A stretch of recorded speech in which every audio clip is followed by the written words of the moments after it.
Hello, അപ്പോൾ നമുക്ക് ഇന്നൊരു നല്ല തോരൻ ഉണ്ടാക്കിയാലോ, ഉള്ളിത്തണ്ട് കൊണ്ടൊരു തോരൻ.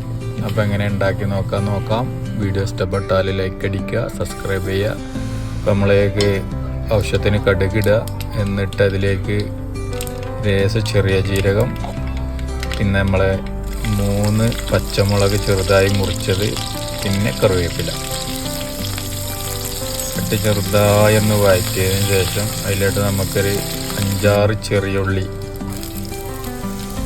ചെറുതായി നുറുക്കിയത്, മഞ്ഞൾപ്പൊടി, പിന്നെ അതുപോലെ ചെറുതായി അരിഞ്ഞ ഉള്ളിത്തണ്ട്, അത് ചെറുതായൊന്ന് വഴറ്റി വരുമ്പോൾ അതിലേക്ക് ഉപ്പിട്ട് ചെറുതായൊന്ന് വഴറ്റിയെടുക്കുക.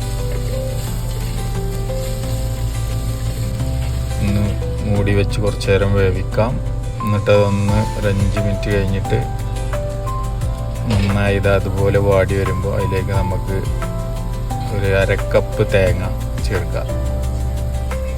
പിന്നെ ചില്ലി ഫ്ലേക്സ് അതും ചേർത്ത് നന്നായി മിക്സ് ചെയ്ത് മൂടി വെച്ച് ഒരു 5 മിനിറ്റ് വേവിക്കുക. നമ്മുടെ സിമ്പിളായിട്ടുള്ള ഉള്ളിത്തോരൻ ഇവിടെ റെഡി ആയിട്ടുണ്ട്. അപ്പോൾ എല്ലാവരും ഉണ്ടാക്കി നോക്കി അഭിപ്രായം പറയാം.